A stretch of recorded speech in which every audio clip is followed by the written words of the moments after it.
Gavin and Master Tess Fassian.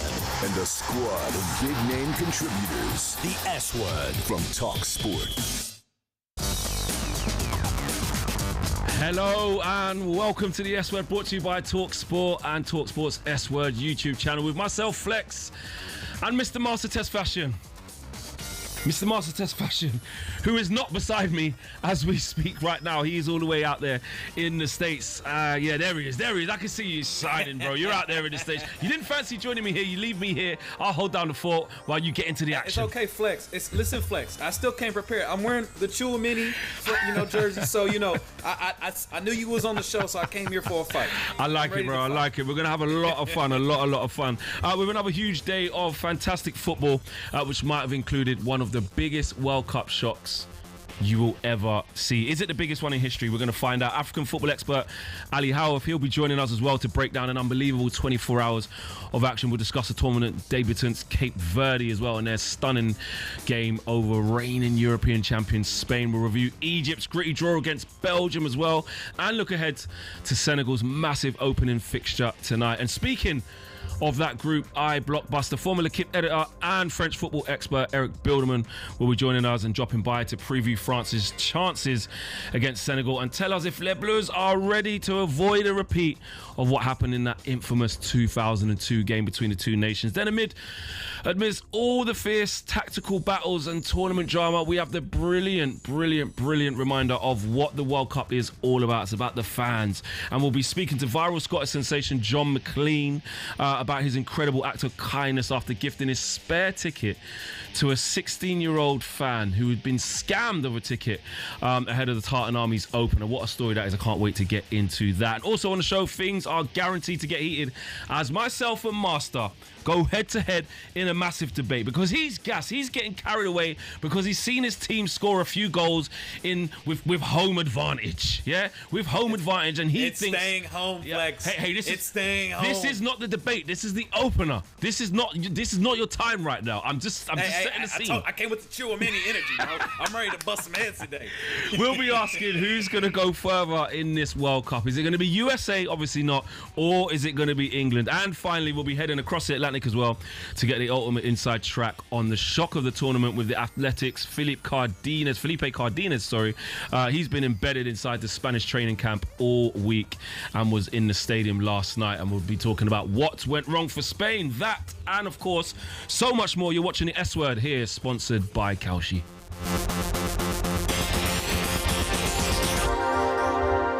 Master.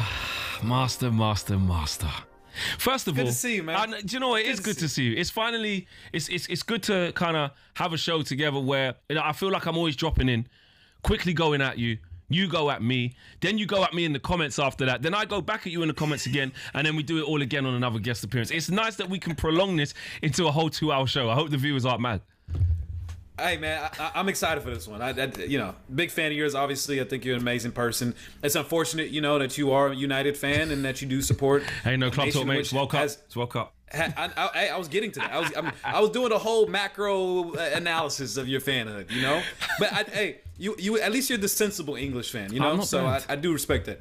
Exactly. It's going to be a great show, man. Listen, after another massive day of stories and entertaining games yesterday, we saw all 4 games ending in a draw, which sometimes you can think that would have been a boring day of the games, right? They all finished with draws. But if anything, if you watch the games and you follow the narratives, it was anything but boring. We have to start at only one place, bro, and that's in Atlanta. Of course. We have to start with Cape Verde, Cabos Verde, against the reigning European champions Spain. I'm just going to throw this out there before I ask you what you think of it and break it down. I have to straight off the bat, I have to hold my hands up. I'm in a bad place, bro. My name's being dragged. Tell me why, Flex. Well, please tell me. Right. And rightfully so. Yes. Rightfully so, your name's being dragged. My name's being dragged. So. I think you're a man who's on social media a lot. You probably would have seen this. I've had to apologise, bro. I've had to apologise to the whole Cape Verde. I know Cape Verde's not even that big, but I had to apologise to all of them. Nah, seriously. Like, bro, I said they were going to lose 8-0. 8-0, but like with serious chest. And there was people around the desk, shout out Robbie. He was going, listen, man, you haven't seen these guys in the AFCON. I'm telling you, I goes, listen, Curacao held 7 yesterday. This is the European champions. They're holding minimum 8. I don't want to hear. He's like, they got Portuguese speaking players.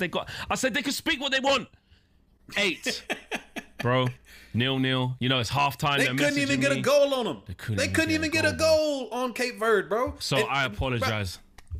Listen, it's okay. You were just like every other European who was dismissing the fact of this expanded tournament and thinking that there was going to be a lot of boring group games come out of this. But lo and behold, it has been a tremendous tournament so far.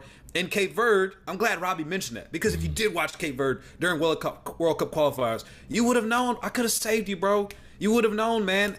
I've been on this broadcast the entire time. I've been in the back room as people saying who's going to get up to watch Cape Verde, Saudi Arabia. And I'm telling you right now, that match is going to be massive now because of these 2 results. Cape Verde came out, showed out. They got a huge following here, a huge population, a huge immigrant base in Boston. They turned out. They got some beautiful people as well, as we should acknowledge as well. Some they do. Cape Verde They do. Some wonderful Absolutely. people. They got a great chance. They have a great support. And, hey, man, that's the beauty of the World Cup. It is. People can talk about this being like haram and all that stuff and comparing it to all these other low blocks that we've seen. Flex, they committed only 1 foul. Yeah, crazy. All match. Crazy. 1 foul against the defending European champions. Yeah. And then so, they yeah, won it. Bro, they could have won the counter attack, he chose the wrong option, the player, and then the header from the corner right at the end, that was like a hearts in mouth, like, oh my God, he's free. He's got a free header. It was crazy. So, and then there's like, what do you expect Cape Verde to do? What? Open up and try and put it on Spain and do what I thought would happen, which is lose 8-0? No, they were incredible, man. And bro, the keeper's 40 years of age. Bro, he's 40. 40 years. Damn. 40 years. He had 50,000 Instagram followers yesterday morning. Now, Flex, I just checked. He has more followers than Victor Wembanyama. He has over 6.5, 6.7. Bro, I saw it on 1.5 million last night. 6 point something. He's out of here, bro. Oh, he's out of here, bro. Days. I literally saw a screenshot. I got to pull this up. That showed that he has more followers than Victor Wembanyama. That is incredible. He has the same amount of 6.2 million followers. He has the same amount of followers as Victor Wembanyama. Oh my! Right now. Well, do you know what? I know, because you do love your football, so you wouldn't be probably in this obnoxious bit. But does this not prove to you how big football actually is? Because the Americans are always saying, you know, the NBA, the NFL's like, this just also unequivocally proves just how massive the game of football actually is. Like, I know we know that, but it emphasizes that, right? When you're seeing Tim Payne going crazy and going viral in New Zealand and his following count jumping before the World Cup even starts off of one streamer. Crazy, when you're seeing now Cape Verde's goalkeeper now jumping from 50,000 to 6.2 million. It's not even comparable, bro. It's really not. No, it's not. I need you right now. I need that direct apology to the Cape Verdean Again, people. I need you to please, because I know you was tight at that second water break. The second hydration break, you're like, Lamine Yamal coming on, Nico Williams coming on. You're like, all right, here comes 2 or 3 goals. No, I still said 8 came. even then. I was like, people were messaging me saying, at halftime, they're messaging me saying about that 8-0. I'm like, don't worry, second half. Drinks breaks, like you said, Lamine Yamal, what, you still reckon 8, Flex? I said, game's not over yet, man. I was so stubborn. But you know what? Capo Verde fans, Cape Verde fans, Cape Verdeans?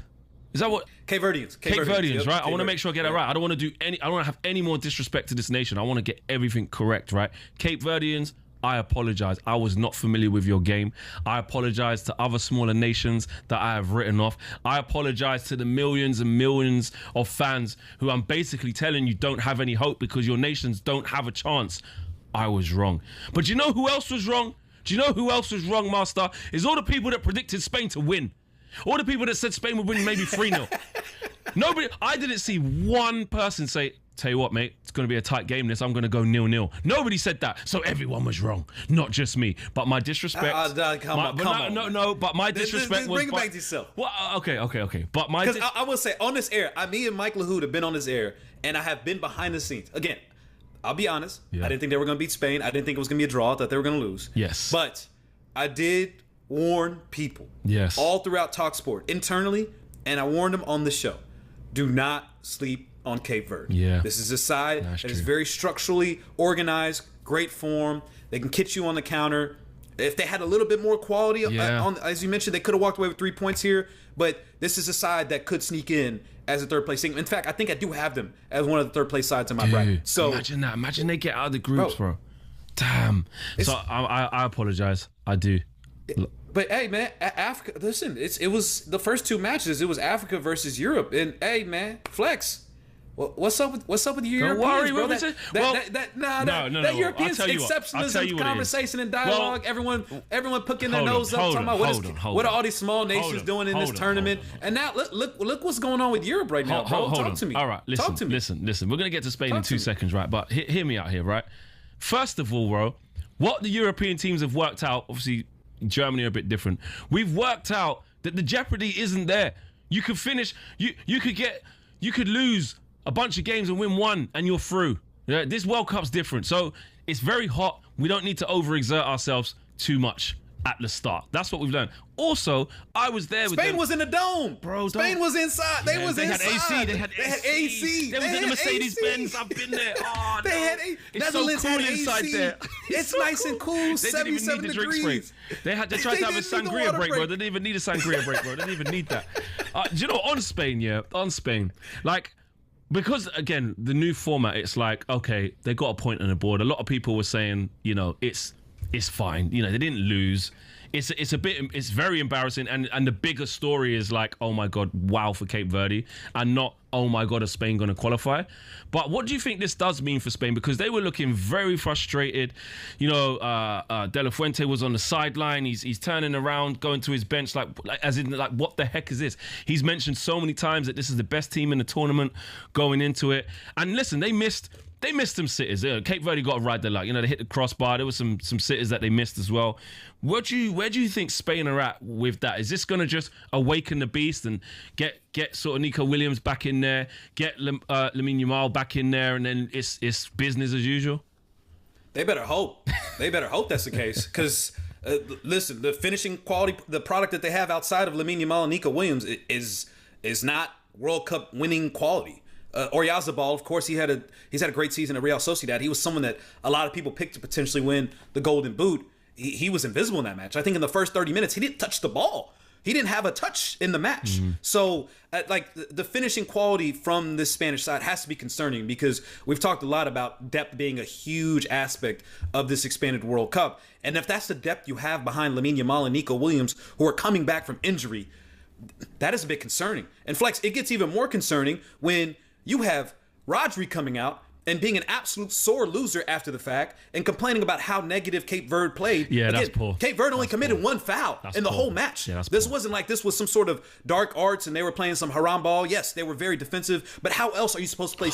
Spain when you are a massive underdog? So for him to come out and be that visibly frustrated after the match shows, A, he was a sore loser, and B, the mentality of this team right now is visibly frustrated, and probably Cape Verde has impacted their confidence to some extent. I'm not saying it's enough for them to not win the World Cup and pull to Argentina after their first match of a disappointing start and going on a run. But, I mean, this Spanish side does have questions now that need to be answered if, in fact, we do expect them to make a deep run. And look, hats off to Cape Verde, 100%.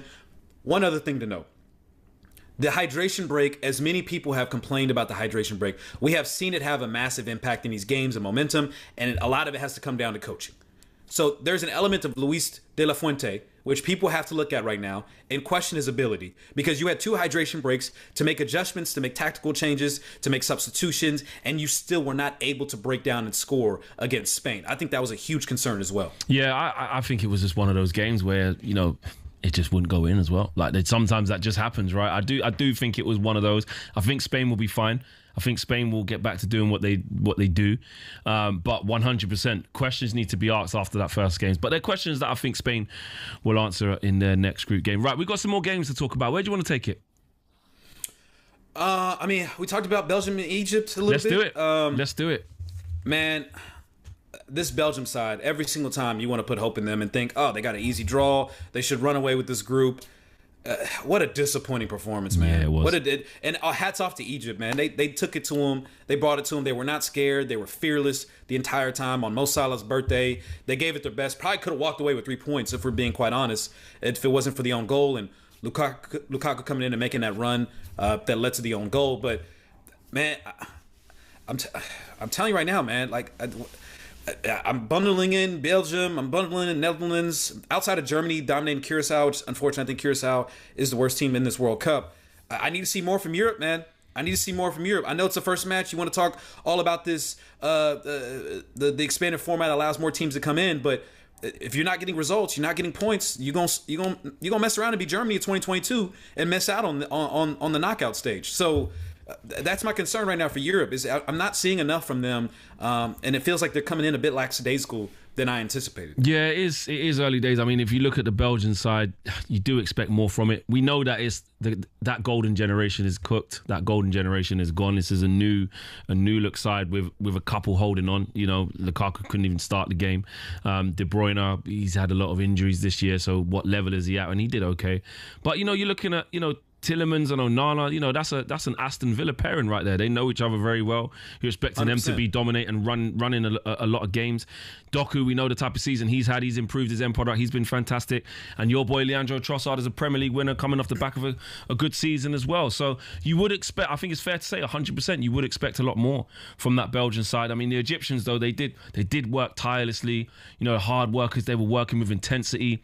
They did what needed to be done. And Mo Salah, playing centrally as well, spent most of his career coming from the right-hand side on the wing and impacting games, playing more centrally, and still found a way to do that on his birthday, getting an assist as well, which is massive.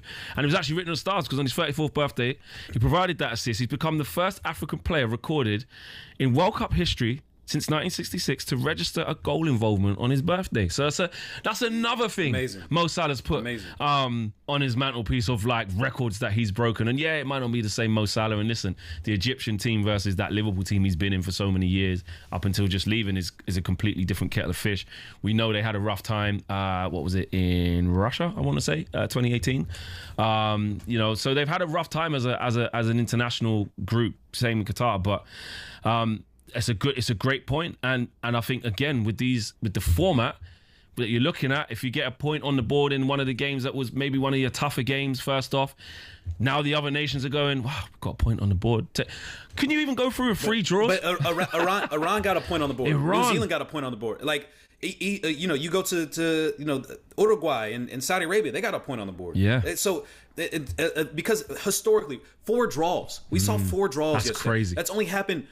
This is the second time that's happened in World Cup history. Yeah. 4 draws. Look, Fex, I know you guys are trying to integrate the World Cup and trying to get Americans on board with this thing. That's one way to do it. Because the Americans are so against ties and draws, and to give no us 4 overtime? draws, 4 thrilling draws. No overtime. We go home. No OT.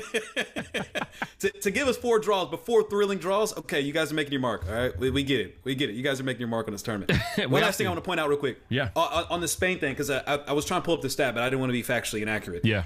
I know you said you're not concerned with Spain, but I want to give you this insane stat. Okay. Since they won the World Cup in 2010, Spain's national team has only won 3 World Cup matches. 3. Okay.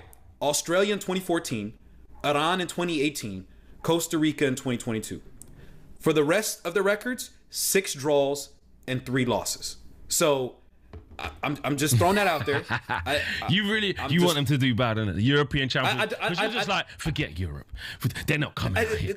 They're not coming. Listen, Europeans ain't coming here doing damn anything. I don't even know if I can swear on it. I mean, you did more than enough. But listen, I love Europe. I love going around Europe. I love going to matches in Europe. I have an admiration with all the countries in Europe. But when I saw all the Europeans coming at Americans, saying we're not going to create an atmosphere, saying the stadiums aren't going to be packed. Yes, political issues aside, because pretty much every single World Cup at this point is going to have political issues, as we've seen for the last decade or so. Like the bashing that was going on towards Americans from the Europeans, the format, the extension, the hydration, it got to a point where I'm just like, you know what? If Europe does well, cool. If they don't, I will be here with a huge smile on my face, and I'm looking forward to seeing what the reaction will be as each European nation gets eliminated and the United States is still there in the tournament. Look at this hate. Look at this. It's not hate. It's not. You're hating on the Europeans. You give the banter. Yeah? You give the banter. You got to take it back. That's all I'm saying. You can't go cry wolf all of a sudden when you start throwing rocks and hiding hands. Listen, the European teams are going to be absolutely fine, bro. We're going to be absolutely fine. I say we. So? You know what? I don't care about the other European teams. I'm not tribal like that. Why am I repping Europe? Bro, Jamaica are not there. So I'm annoyed about that. So I was very, to be fair, I was very bitter about that. I wanted Curacao to like lose by a lot because they took our spot. But that's really bad to think that. You got your wish. Because they're another Caribbean island. Nah, yeah, but I feel, but then when it actually happened, you know, like the reality of like, nah, that's wrong. No, they represent the Caribbean. They got their goal though. They got their goal. That's all they came for. And what I loved about that is that it wasn't like a goal for no reason. Like it wasn't a consolation. No. It was 1-1. Like this was a big goal. It was 1-1 for 10 minutes. Yeah. They were tied with the 3-time World Cup winners, like which 4-time World Cup winners. That's all they need, bro. English fans will tell you. I don't care about. I don't want Belgium to do well. I want France to do well. I want Spain. Good. Why not? I'm with you. Good. Why not? Get knocked out. What? I want England to win the World Cup. Get rid of these teams. Because if we have to face Spain, if we have to face Germany, if we have to pull up on these Portugal and stuff, we usually crap the bed, bro. We've got a bad record. You know this. We haven't done anything since 66. Yeah. So I'm not going to sit here, even though the American is telling me, is trash talking about the European teams. When I thought about it, I was about to clap back and I went, good. I don't care. I don't care. I only care if you cuss England. I don't care. The rest of the European teams, you're damn right. Belgium, you disgraces. Good. I hope you don't qualify. Spain, you disgraces. I hope you don't qualify. So, listen, we've got a lot more coming up on the show. We're going to be speaking to Alistair Howarth, African football expert Erik Bielderman, for used to be at L'Equipe. He's going to give us a lowdown on France as well, and Felipe Cardenas as well. He's going to give us a lowdown on South American teams. So much more to get into. You're watching the S Word here, sponsored by Kalshi. Bringing all the biggest football debates. Stateside. The S Word from talkSPORT.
talkSPORT presents The S Word. high energy exchanges, fiery fan reactions, and the biggest football debate The S Word. from talkSPORT.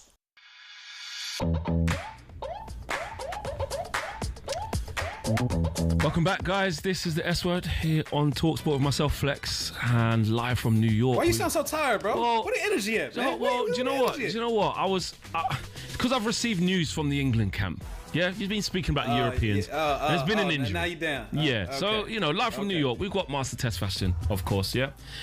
But there's a little bit of breaking news. Shout out Kelsey real quick.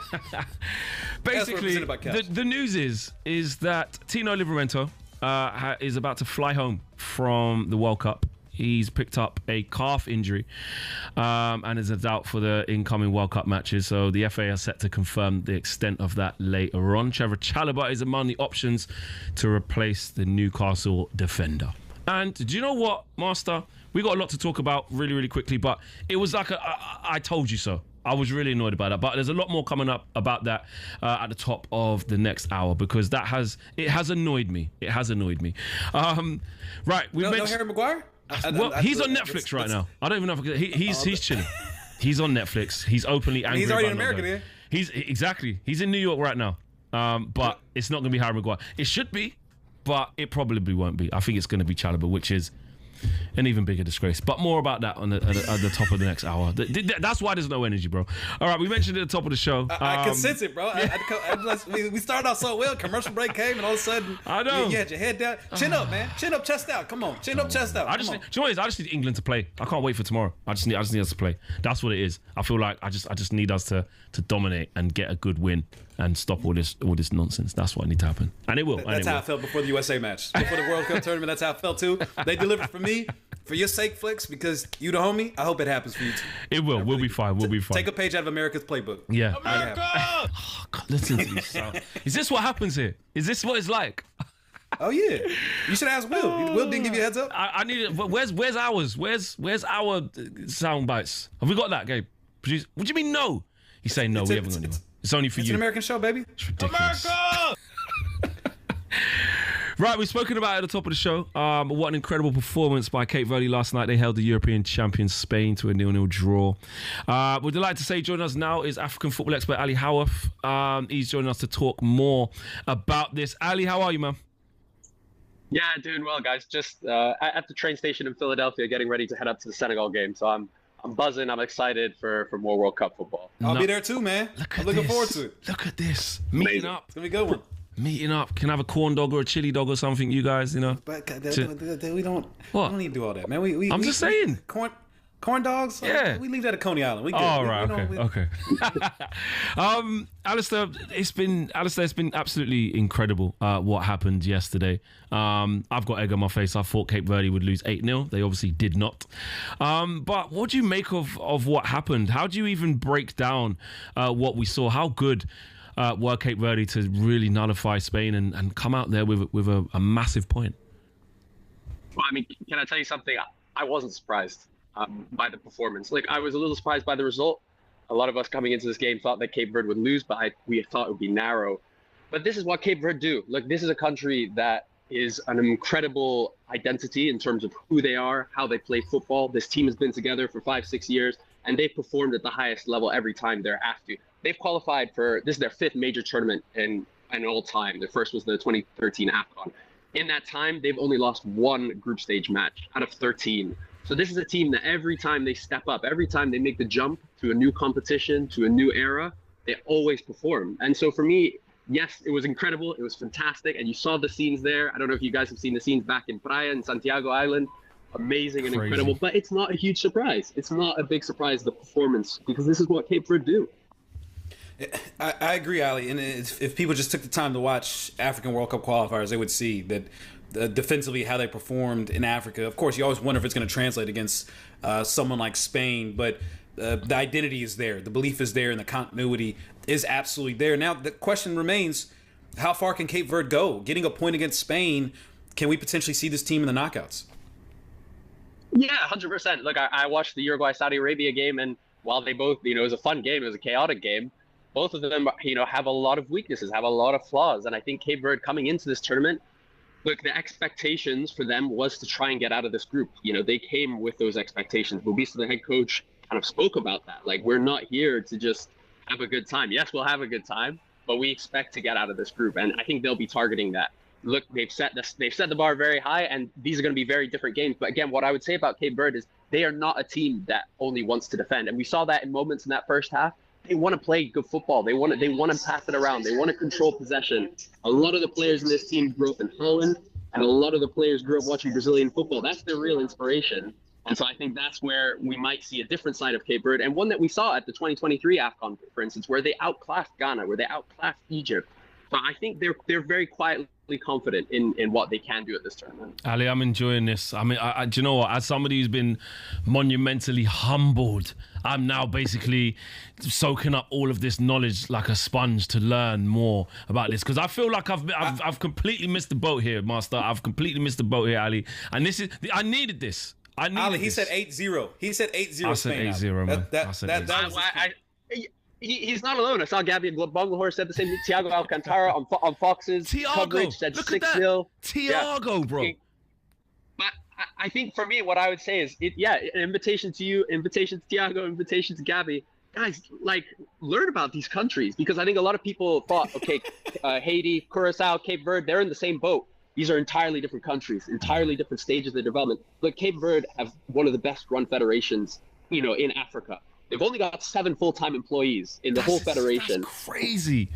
But they pull together and they do great work. And the World Cup is a great example, because in the qualifiers, they approached FIFA at the beginning of the World Cup qualification process and said, look, we think we can qualify for this World Cup. We think we're good enough too, but we're struggling a little financially. We're struggling with the logistics. Can you help us out? And so FIFA said, look, you can get access to our FIFA Forward Fund, and that can give you access to funds to travel across Africa. Because bear in mind, their last away qualifier was against Libya. That cost about $400,000 just for that one match. And bear in mind, they had an away game to Mauritius. Mauritius is in the middle of the Indian Ocean. That is the biggest away day in African football. So this is a federation that is very professional. They're very well run. They integrate players from the diaspora really well to the players who were born on the islands. This is a country and a team that have been really, really well run. Yeah, it's absolutely brilliant. With the goalkeeper, right, 40-year-old Vizina. I mean, he's undoubtedly the star of the show, right? He was absolutely incredible. We've spoken about how many millions of Instagram followers he's gone up by now. It's just ridiculous, right? How much of last night's game was a reflection of him having basically a worldie, him just saving everything, and how much of it is actually other teams being able to look at this as a bit of a blueprint on how to really affect De La Fuente's Spain? Yeah, 100%. I think it's both. I think, look, Cape Verde, I think for me the big worry was their 2 center backs, Kiko Lopez and Dini Borge. They're missing Logan Costa, who is the star of this team. He had a brilliant season, a couple of years for Villarreal, is a superstar in the making, but he tore his ACL and is out. And he's kind of on the bench, but not fit to play.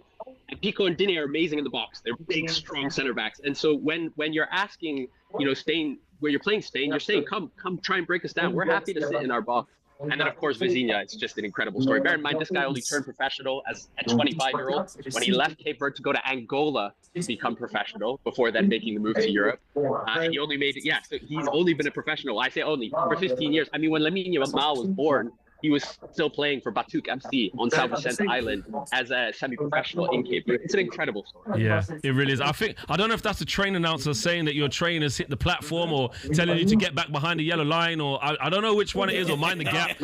I'm not sure. But we don't say mind the gap, Flex. We don't say mind the gap in America. We leave that to you guys across the bar. Is it seamless, yeah? It could be Hervé Renard, you know what I'm saying? Boarding the train, trying to find out what Tunisia's at right now. He needs to cross over, right? I heard he's going from Dakar to Mexico right now. He's in transit. That's a good segue, though, Master. Take it away, because we need to speak and ask Ali about Renard. Sorry, Hervé Renard. I'm a professional, Flex. That's what I do. These transitions be seamless with it. Ali, I need to ask you about Hervé, because obviously we saw him with Saudi Arabia in the last World Cup, beating Argentina. Then he's bounced around with the French women's national team for an international competition. Then went back to Saudi Arabia. Now he's going to take over Tunisia, which is going through, their 5th different coach since the last World Cup. How did this all come together, and what can we expect from Tunisia that we didn't see in that Sweden game potentially with Renard? Hervé Renard is a master of these kind of tournaments. Look, my first memories of him is 2013 AFCON when his Zambia side battled their way to win the AFCON, winning on penalties. We had to take him down there. We had to take him down. I think we could hear quite a few background noises. I don't know. I thought it might have been. I think he's back. I think we got Ali back. We got Ali back. We got you back. We got you back. I'm not sure if it was me because it was all in French. No, I think it was. I think it might be our next guest actually. That's actually lining up. I think it might be our next guest as well. Yeah. I was like, he's speaking English and French at the same time. This guy's incredible, and he knows everything about African football. What the hell's going on? But carry on, Ali. With Hervé Renard, this is what he does, and look, it'll be interesting to see what Tunisia does because this was very much a reaction to humiliation, and not just the sacking Sabri El-Moushi because that was a humiliating performance, humiliating result. And look, bear in mind, Sabri El-Moushi came into this tournament with one goal for the World Cup because this is a new young team in Tunisia. They're trying to rebuild the squad, and they said, look, we don't care about the World Cup. You're building towards the next AFCON. All you have to do at this World Cup is not get humiliated, and he failed at that. They got humiliated. And again, Tunisia, in response to that, originally they were going to rehire Monder Khyber, one of the 5 coaches that they had at the last. Just to check if we hear me. And instead, they've decided, actually, we need to save face. We need to get into big dog. We need to get into big guns. And so they brought in Hervé Renard. And as you saw, I said, with Saudi Arabia, he's shown that he can get very quickly a group of players to play above themselves. Do I think Tunisia are going to beat either of Japan or the Netherlands? No, absolutely not. But it's great to see Hervé Renard back. I hope he's wearing his white shirt because for a lot of Africans who've been watching African football for a long time, it is an iconic image. 100%. That's a given. He's definitely going to wear the white shirt. He's going to talk his trash. He'll motivate them with his tactics and his demeanor that he has. And we'll see what Tunisia's able to do. But that Tunisia side, they had a very fortunate draw going into World Cup qualifiers. So there was always a nation where I was trying to figure out if how they performed in World Cup qualifiers was a signal of maybe they could be a sneaky team, or were they just a very fortunate nation to get the draw they got to qualify into the World Cup. And after this first match, I think the answer is pretty clear. This was the one to get something out of it if they potentially could, because the next two are going to be much more difficult. Yeah, I can see that for sure. I think basically what Ali was saying, I think this might be a safe one for me to say, like because he said it first. They're probably not going to beat Japan or Netherlands, so I can basically say they're not going to win that. So that's what I'm going to do. Nah. I'm going to go with that. With you on that. Yeah. But will they lose 8-0 in any of those? Will they lose 8-0? No. No, I don't think so. I think we'll tighten things up, but I don't know. After watching them against Sweden, I'm nervous. Oh man, listen, Ali, it's been an absolute pleasure to speak to you. We know you're at the train station. You got a train to catch, so good luck with your onwards travel, my friend, and thank you for your wealth of knowledge, man. Thanks so much, guys. Absolutely. Ali Howarth there, African football expert, man. I learned a lot. And you know what? It's very humbling because my small nation of Jamaica, I understand what the struggle's like of being really small, can't get out, the FA's not great. But, I know some other smaller nations, but these guys, just Cape Verde, I just didn't see it coming. Flex, I'll never understand people that come from small nations, diaspora small nations, small countries relative in terms of the World Cup as well. Yeah. Like, don't you root for the underdog? Don't you want to see David Slake alive? I wanted to see it. I just thought it just wouldn't happen, bro. I just was convinced it just wouldn't. Yeah. It wasn't even anything against them. I just didn't know enough about them, but also just thought, nah, that's not happening. This is European champions, but my God, was I wrong. But that's the beauty of this tournament, man. In this expanded tournament, you're seeing nations that you've never seen before playing styles of play that maybe other nations aren't familiar with.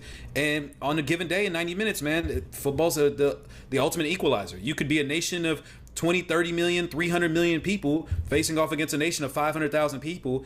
And on that day, for 90 minutes, you guys are equal. And I think there's a lot of, I heard Ange say it yesterday on comms. He was like, the beauty in the football is like in the intangibles, he said. And it's so true. It's the things you can't see. It's the things you can't necessarily measure or you're not really certain. The things you can't control, essentially. And there are a lot of like nations whereby maybe the homework from European teams and others, et al., like it isn't been done. Some of these teams, like you said, they're not at the forefront. And I know that everybody has analysts and people who that's their job to analyze the opposition. But sometimes like the lack of knowledge or lack of playing against teams like this is so few and far between. It's almost like it's catching people off guard already. Yeah, but not only that. I mean, just think about these big nations are so privileged. everything is catered to them now, you know? And you come across a Cape Verde side, as Ali just mentioned, bro, they're having to pay $500,000 just to travel to Libya. Like, you know, it's just the inconvenience that it is to play this sport for a lot of these small nations and doing it literally for the love of the game.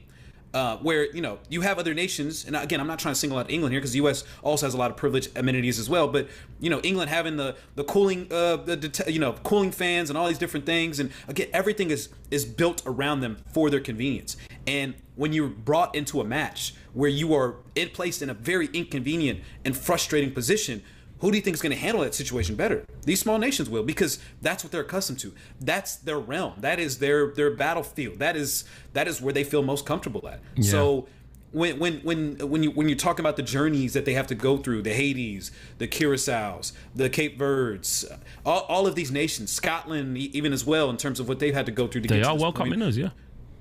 You know, New Zealand, there's so many other nations that have qualified because of this expanded tournament that have had to go through so much along the journey, and they're carrying that with them, they're taking that with them, and they're displaying it on this tournament, and it's just beautiful to watch. Yeah. And that's why it's hard. You have to watch every match. You just have to. Yeah, you do. You have to work out. That is true. As well, as hard as it is on this side, you do to really get a grasp of what's going on. Incredible scenes, man. This is the S word. There's so much going on here. Like we said, it's been a packed show already. We got a jam-packed show to come. We're going to be talking to Erik Bielderman, formerly of L'Equipe, to find out about the favourites. Master's got his Sugar Many shirt. Yeah, exactly. You're watching the S Word here, sponsored by Kelshi. The daily deep dive into the world of football. The S Word from talkSPORT.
talkSPORT presents The S Word. Listen again and subscribe. Wherever you get your podcasts. And on the talkSPORT USA YouTube channel. Welcome back to the S Word right here with me, Flex, and my good friend out there in New York. He is live, Mr. Master Test Fashion. Beans and toast. He's I haven't heard that one. They keep hitting me with them, hitting me off guard because I don't know what they are. Look at that. I'm in for the main man, Will Gavin, your usual tag team partner. Master, do you know what? Before we get to our next guest, before we carry on the show, I have to admit something. I was speaking to producer Sam earlier, right? And I said, like, what's Master's like? What's the background behind his name and stuff, like his stage name? He said, no, it's his real name. I said, what? I said, excuse me? You thought this was a stage name? Bro, the name's so good and so powerful. I was like, he's done well to come up with that. This is a serious guy. He said, no, his name is Master Test Fashion. I said, what? That's crazy. As much as I would love to get credit for it, all the credit goes to my pops. Yeah, you know? Exactly. He knew I was gonna be born to G, so he knew what he was doing. Damn, you know? So that's Master. Yeah, I love that. I love that. I didn't know that. Hey man, I rock with Flex too. I'm not gonna lie with you. Flex is a dope name, and that's my real name. I was christened that. Flex, just Flex. That's it. I promise you. Right. No, all the comments all the time are always asking like my name, Master, this, and this. Yeah. The real story, real quick. Basically, I was born the same 3 months after Eritrea gained its independence in 1991. I was born in July.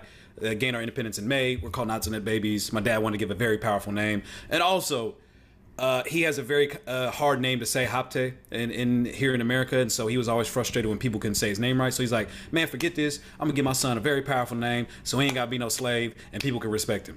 And he came up with Master. My mom wanted a different name.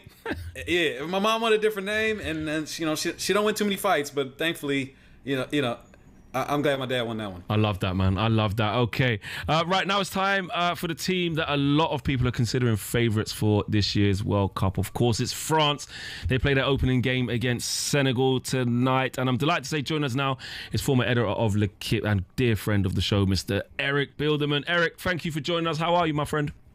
Much love, Erik. Hi, good afternoon and good morning for you, I guess.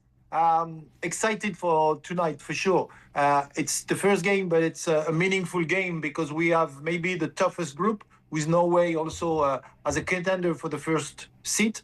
And if you look at the very first game with the African team, whatever it is, Morocco, Cape Verde, Ivory Coast, Egypt, they win against world-class team. So we know that Senegal game will be crucial to be first in the position to be the leading of the group. Erik, anyone who's ever watched the World Cup, you know what happened in 2002 with these two nations, right? It was just incredible, a real historical kind of moment. One that Didier Deschamps lived through the scars of what happened. What is it that this French team needs to do to make sure that there is no repeat of that, and this is sort of taking care of business and making sure that they're ready for this game, because this carries a lot of kind of historical weight?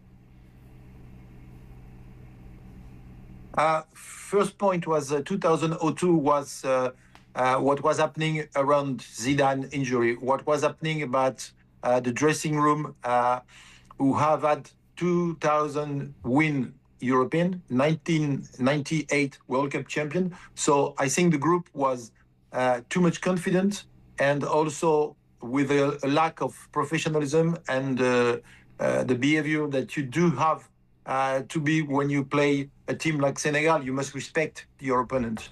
I do believe that the lesson have been learned, and that Didier Deschamps, as the manager, who is a very strong-minded person, he knows how to win, whatever it is with Marseille in Europe, whatever it is with France in the World Cup and the European Championship, whatever it is also as a manager, he takes the team to the finals where it is in Europe or in the world stage, the team always behaves. So we do believe that we won't repeat in terms of behavior. I don't mean about results, but in terms of the way we are going to go to the game, we will go, I think, with the positive and professional mood.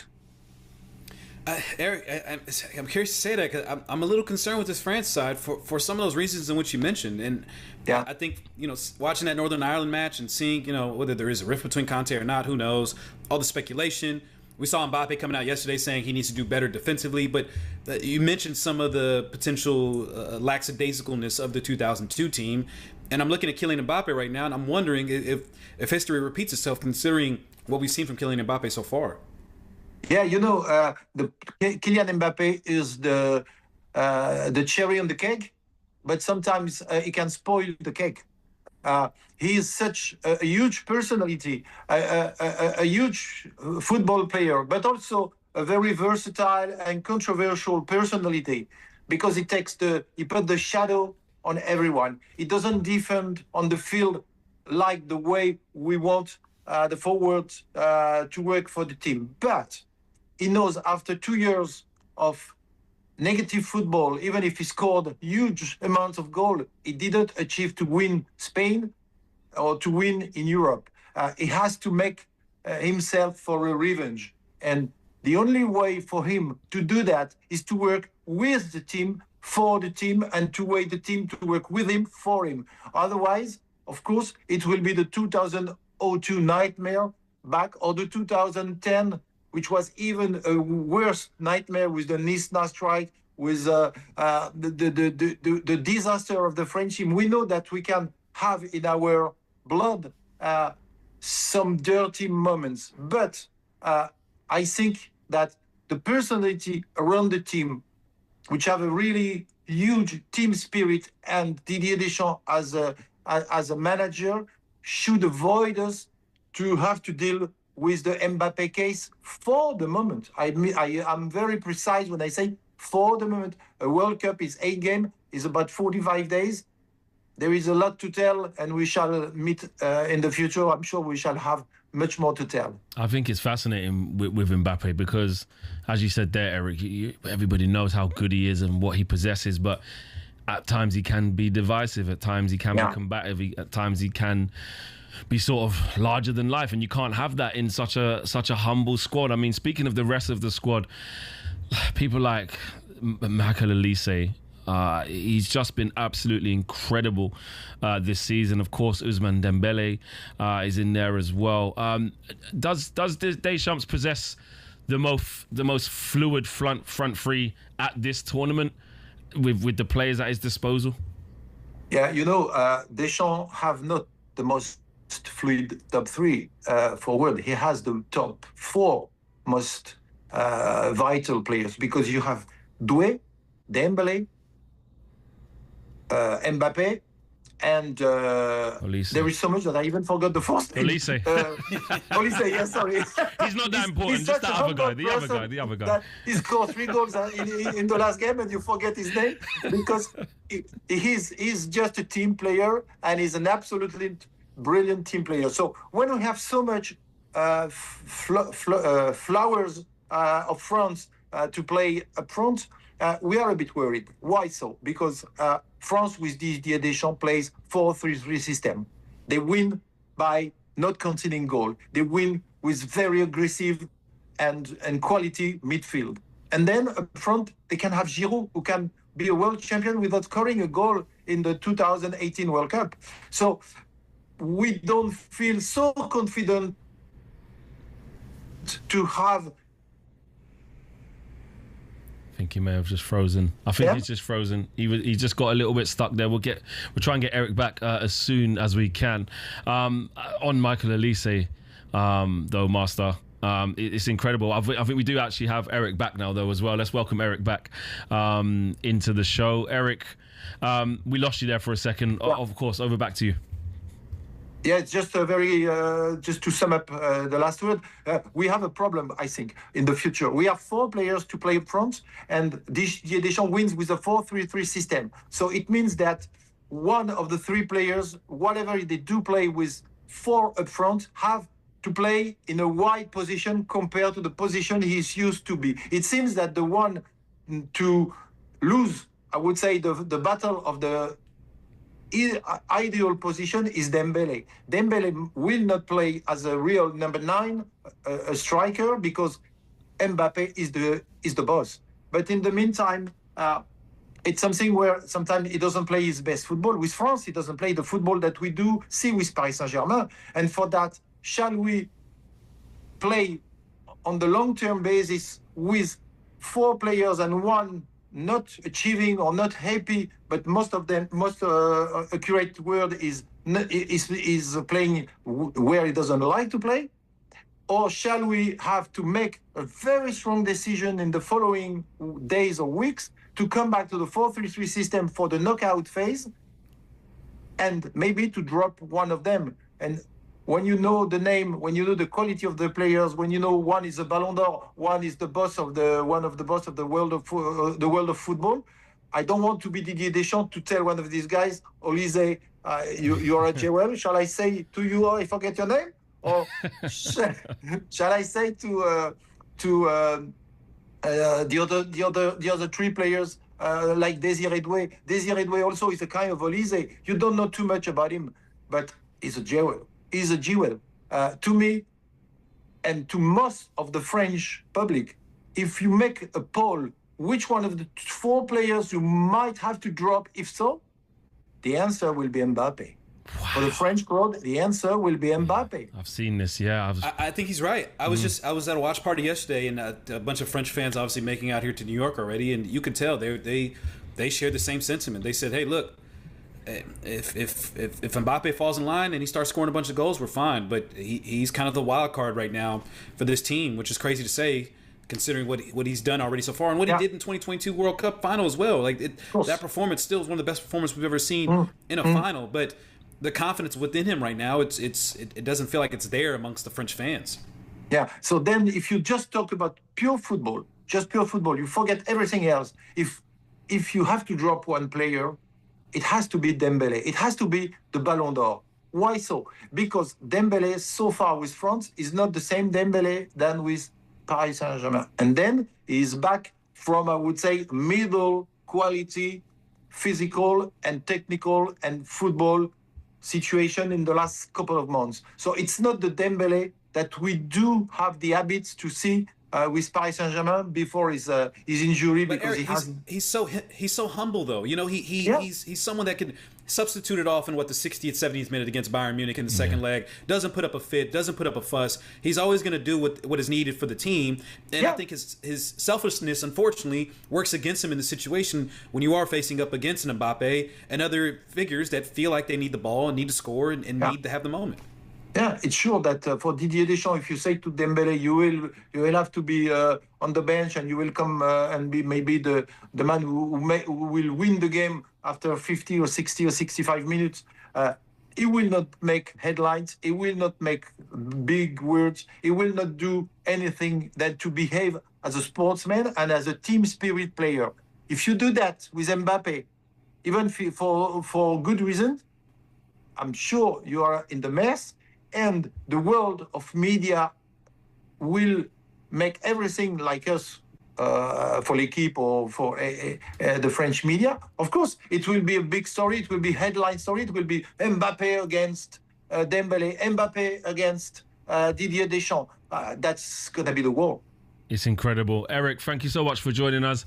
Fantastic insight into France. We're all watching you with a lot of pressure. We need, and also the Europeans, apparently, according to Master, we need to deliver. He's not excited by the Europeans. So we're looking for a big performance. I got a Senegal. I got a French kit on right now. I put on the Chouamini because I'm fighting with Flex. But I'm not gonna lie to you, Erik. I'm going to the match. Mine is a neutral one. Yeah, I'm going to the match. All Blacks. I'm going to the match, Erik, and I'm gonna be honest with you. I'm gonna go buy a Senegal kit. Lucky man. I'm gonna buy a Senegal kit. So if you see me with a Senegal kit out there, just know. There you go. Erik Bielderman, thank you very much for joining us. A really great catch up. Okay, speak soon. Erik Bielderman there, formerly the editor at L'Équipe. Fantastic. I had to say with him. Yeah, I had to be honest. You are shameless. I'm playing both. Shameless. Hey, this is my favorite match of the group stage. It is absolutely a huge celebration of France, Francophone, Africa.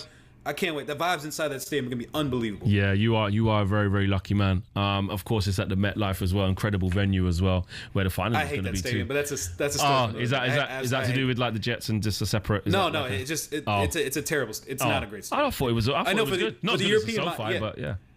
The European mind, I know you guys are deprived. It's very grand, yeah, 100%. Yes, yeah, Exactly. MetLife is like very mid. That's very good. mid. And do you know what? That I will. Maybe this is another conversation for later on in the show. But the stadia, 100% in America. I haven't doing so many preseason tours there. And I've been to Mercedes-Benz Arena. I've been to the NRG. Yeah. These are like crazy stadiums, man. I've been to the Allegiant, which was I was in a club. I was in a nightclub behind the goal in the Allegiant. I couldn't believe it. But these are different stories, right? Okay. Next up, we will be speaking to South American football expert Felipe Cardenas. You are watching the S Word right here, sponsored by Kaushi. Around here, we only use the F word. talkSPORT presents The S word.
S Word, featuring Will Gavin and Master Tess Fassian. And a squad of big-name contributors. The S Word from talkSPORT. Welcome back to the S Word right here on talkSPORT and talkSPORT and the S Word YouTube channel. It's been a fantastic show so far with myself and Mr. Master Tess Fashion. He's out there live in New York. He's going to the France versus Senegal game. He's got his France top on. He's been in very, very buoyant mood. He's been very excitable today, haven't you? I'm always excited, Flex. I get a chance to talk to a legend and get to do some banter, get to enjoy the World Cup. America, you know, politics aside, showing up, showing out. The match has been great. Even Iran, New Zealand was packed. Yeah, Atmosphere was great for that one.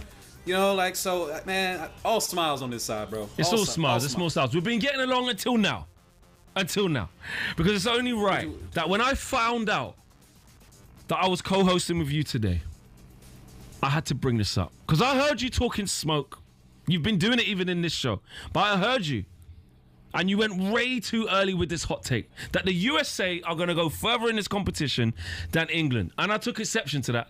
I don't like it. Prove me wrong. Right? Prove me wrong. So I'm going to let wrong. you state your case. Prove me wrong. Yeah, I'm going to let you detail and make sure you come correct with this, because this is your opportunity to tell me why the USA are going to go further than England in this tournament. Why is that?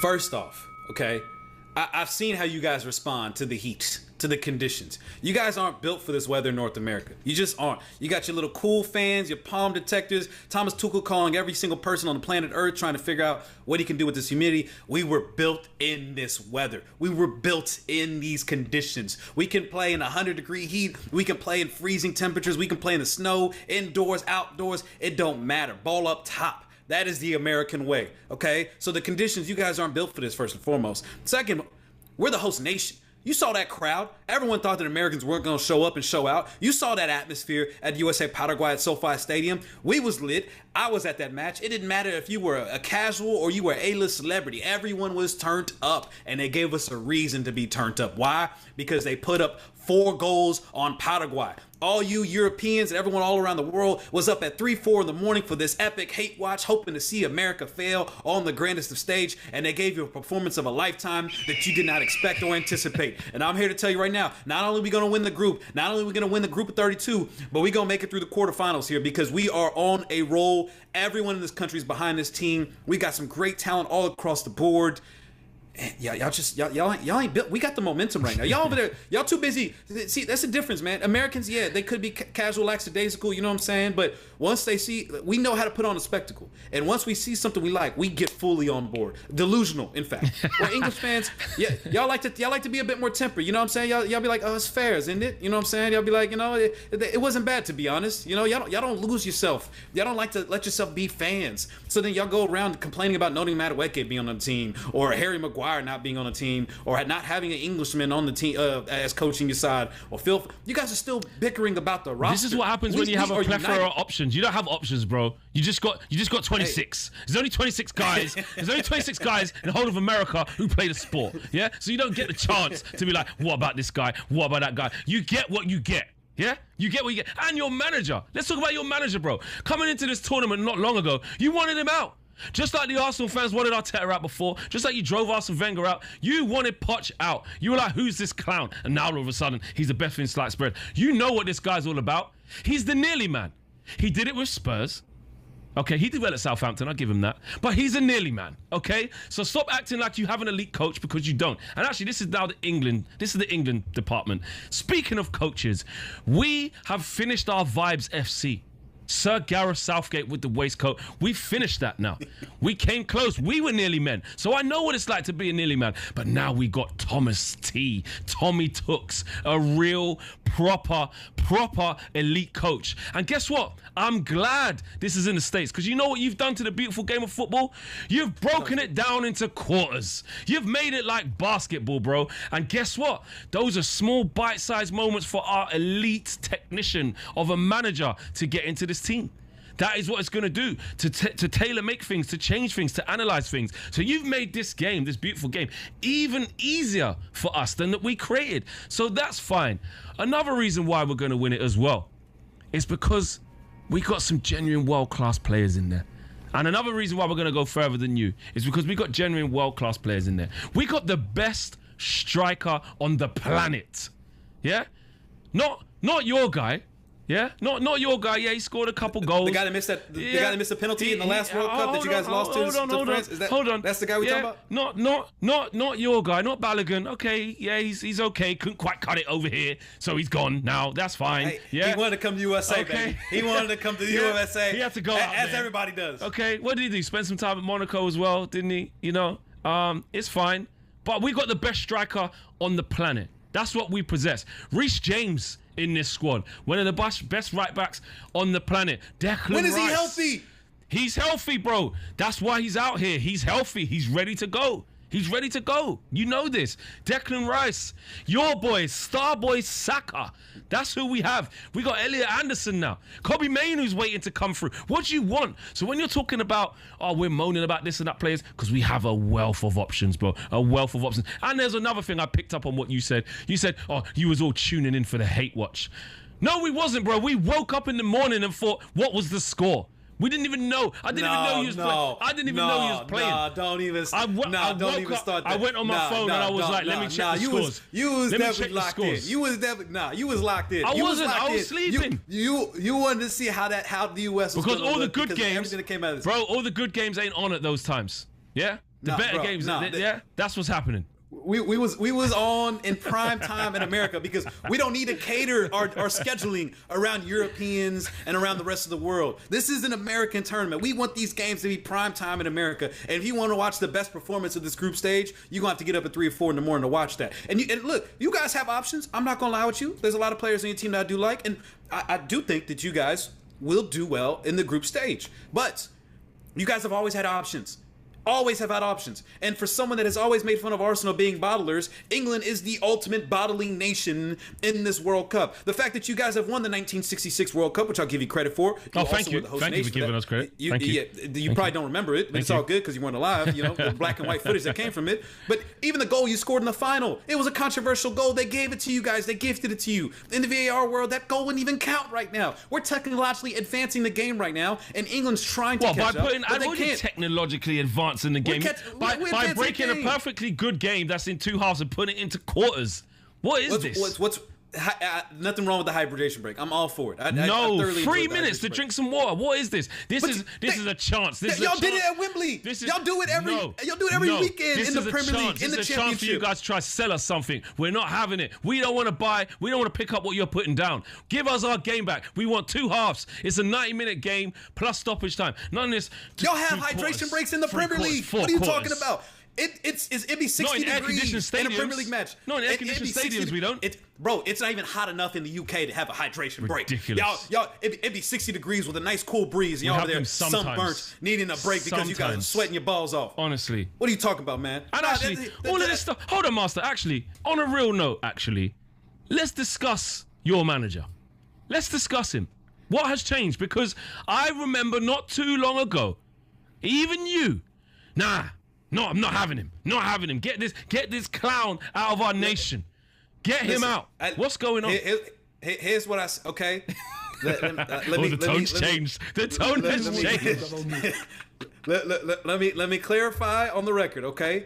I wanted Pochettino initially. I wanted Berhalter ball out of here, and I wanted Pochettino, okay?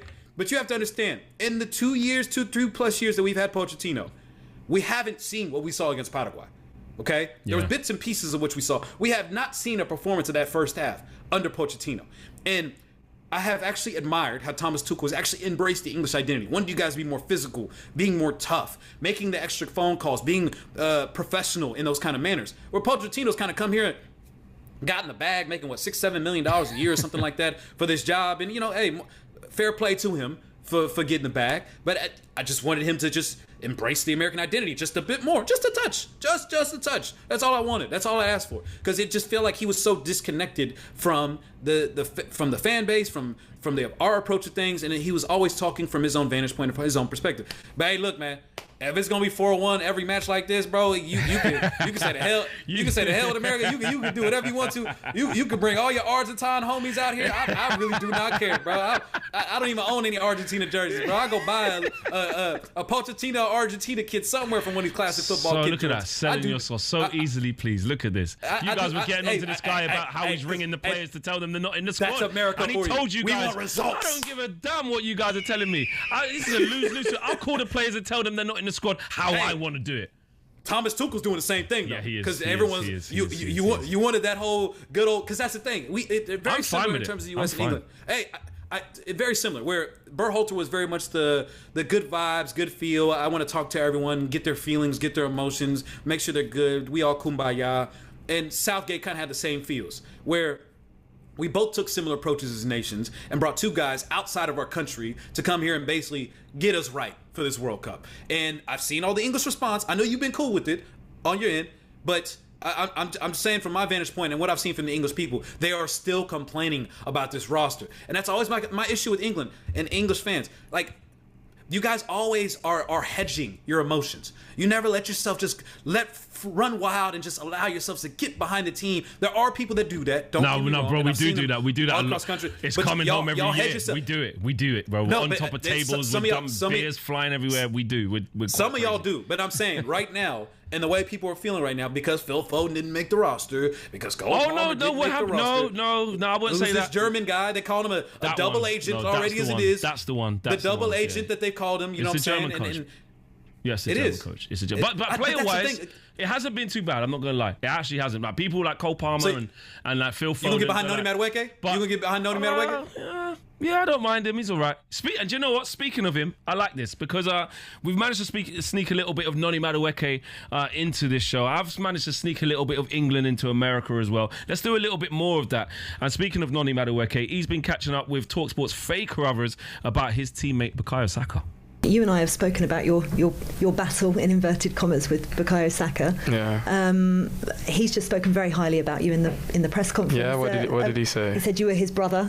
Yeah. So give some love back to B. No, he knows. We know. Everyone talks about rivalry and stuff, but if you see us, you wouldn't think that. Of course, we're competitors at heart for sure, and we play in the same position for club and country. So there's that natural competition, but it's not rivalry for sure. We know we're pulling in the same direction. We know we both have parts to play for club and for country. So whenever he's playing, I want him to do the best he can because he's an amazing player and it's going to help us win, and I'm sure he thinks the same. So that's really it. Arsenal and England right winger, Noni Madueke there's catching up with Faye Carruthers, talkSPORT's Faye Carruthers. She's out there with the England boys in camp, getting the very latest out of the camp. Master, these are your boys, man. These are Arsenal's The finest. These are the man. Exactly. These are Premier League winners. From your perspective, how important are they to England if we've got a chance of not only going further than just the USA, but actually winning this thing? I think they're crucial, especially on the right wing. What Saka can do, even with the injured Achilles that he had all season long, we saw when he finally came back on the pitch, just how effective he was, even as he was still dealing and battling with the injury. So the concern though is how many minutes can you play him? How long are you able to keep him on the pitch? Is there certain games maybe during the group stage that you want to rest him and start Noni Madueke? And if that's the case, how do you build Noni's confidence up in his first World Cup when all the criticisms that we've seen that come across him? Like, England needs to back him. They need to get behind him. They need to support him. They need to encourage him. They need to let him know, hey, you're wearing this kit, whether we agree with it or not, you're wearing this kit, and we're going to need you in this tournament, particularly with Saka continue to deal with the injury. So that's my biggest thing. It's that if you get behind him, yes, there's going to be unfortunate misses that he had like he did in that final friendly, but he's going to create chances, and he's going to be fearless, especially in low blocks, and that's a big reason why he was brought in. He's one of the best in low blocks in terms of creating chances, creating shots. That's why Arsenal brought him on, and I think that's why Tuchel brought him on for this national team as well. He will create chaos, and you need those chaos agents in this tournament to help give you a different flavor when teams have become difficult to break down. Even more so, that Croatia team, bro, that's going to be your first big test to see how you can break down Croatia and finding those answers, because they're going to be as old as they are, and people, maybe underestimating them once again. They're once again going to be a tough team to break down. Yeah, they will. I agree with everything you said on Noni. I remember when he was about to sign for Arsenal. There was petitions for him not to sign for Arsenal. He ends up being a Premier League winner.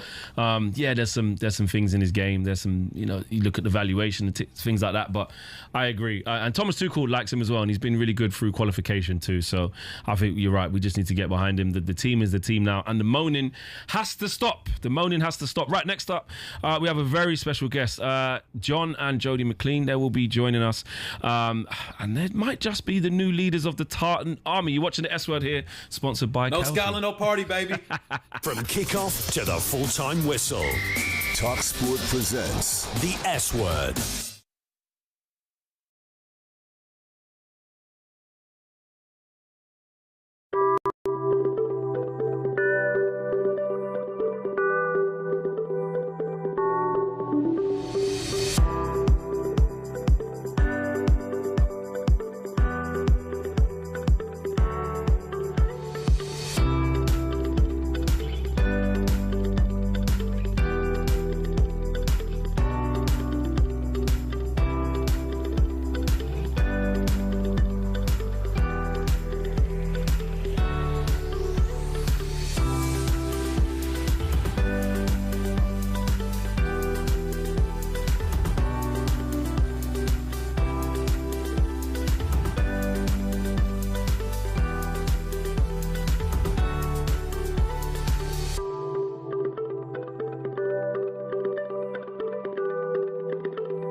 2. Just 2 hours of full-on football dialogue. Every day, talkSPORT presents the S Word. Welcome back. Right here to the S Word, powered by talkSPORT with me, Flex, and Master Test Fashion. It's been a great show. Right now, yesterday, we started a brand new segment here on the S Word, the Fan Appreciation Society. And that's where we shared clips with you guys, celebrating fans up and down the host nations, enjoying themselves, integrating themselves with local culture. And well, today we've gone one better. I can't believe what we've actually lined up today. It's absolutely brilliant. Now, there's a story doing the rounds at the moment of a lovely couple who gave their ticket for Scotland's opener. They gave up their ticket for free to a 16-year-old Scottish fan who was scammed out of $600, which meant that he couldn't go to the game despite having already flown over. It's a beautiful story, and it's one that continues to make people fall in love with the beautiful game once again. And obviously, of course, fall in love with the Tartan Army at this World Cup, like so many have already. Well, I'm delighted to say that we have hunted down John and Jodie MacLean. We've hunted them down and we've invited them onto today's show so that we can hear more about this unbelievable story of just gratitude and good faith. Guys, let's welcome them onto the show. Jodie and there we can see them right there. Jodie and John, you heroes. Welcome to the S Word. First of all, how are you guys? How are you feeling? How are you? Great. We're great. Really good. Having fun. Good. This is. When I first heard about this story, you kind of think about what kind of people were there that have done this? Who's made this happen? So we're really happy to have hunted you down. Really happy that you've managed to come on and speak with us. John, take us back to how all of this started. How did you become aware of the young lad who, had been scammed out of $600, couldn't get to the game, reaching out to him? Talk us through what that was like. Yeah. So. We ended up with 3 tickets for the game, and I was trying to sell the spare ticket, which I'd bought for the ridiculous prices they're charging for the game. And we'd flown into Boston because we live in Portland, Oregon, on the other side of the country. And we were driving from Boston to Foxborough, and we just wanted to stop and get something to drink. And when we pulled off the freeway, all we could find was a bar. So naturally, we went in. And there was one young guy in a Scotland top and a kilt, so we got talking to him, and he was talking about how they came over without tickets, and his little brother's friend was still looking for a ticket, and I said, well, I've got a spare ticket, and I was going to try and sell it, at the game, see if somebody wanted a ticket. So he called his little brother's friend, and then that's when he came back and said he'd been scammed out of the $600, so he couldn't afford to pay anything for the ticket. And we said, okay. And then Jodie and I went back to our table, and it only took us about 30 seconds to say, we don't want some kid going back to Scotland and feeling like they had a terrible experience in the US, coming, getting scammed out their money and missing the game. So we went back and said, he can have the ticket. We want folks to have a good time at this World Cup, and we want folks from Scotland.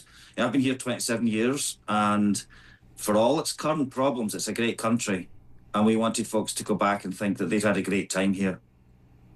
It's a great country because of people like you two, and it's just amazing to see that goodwill and gesture done on year's end. And as you said, it only took 30 seconds for you guys to do that. I know a lot of Scottish friends, a lot of them trying to get to this match. Why was it so quick of an action for you guys to take to make sure that this kid had a great opportunity watching this match? Because we love Scotland, and I lived there for 3 years. That's how I met him. We'll be married 30 years in April, and he's very generous. Scottish people are the most generous people on the face of the earth. Look at those words of wisdom. That is beautiful. You've been together 30 years as well, and you've seen the generosity, from your husband over those times, and it's brilliant that you've wanted to share that with this young lad as well. And you can see how the Tartan Army have endeared themselves to so many people across the world now, but also people in the States that are coming across the Tartan Army, right, Jodie? Yes. They're just wonderful people. and they're the best fans in the world. Everybody loves having the Scottish people in their country because they don't cause problems. They always are friendly, and they can wake you up with bagpipes at 6:30 a.m. in the morning. Yeah. You got a free alarm clock out of them as well. Yeah, well, folks here are realising that it really is true. No Scotland, no party. Yeah, exactly that. I've enjoyed very much. I'm in New York. I've been bouncing around. I'm enjoying the no Scotland, no party. Jody, real quick though, where are you from originally? And were you aware of this no Scotland, no party, Tartan Army? How much has John explained to you in terms of what to expect from the I experienced it myself when I lived in Scotland. He's a Partick Thistle fan, so we would go to some of the games, and I'm from Oregon. I went to high school and college in Oregon. I was born in Michigan, but lived most of my life in Oregon. So how would you compare that to, the University of Michigan, obviously Oregon? They have some great college football atmospheres and environments there. How would you compare that to Scotland in terms of what they do on this World Cup stage? Well, they are the loudest.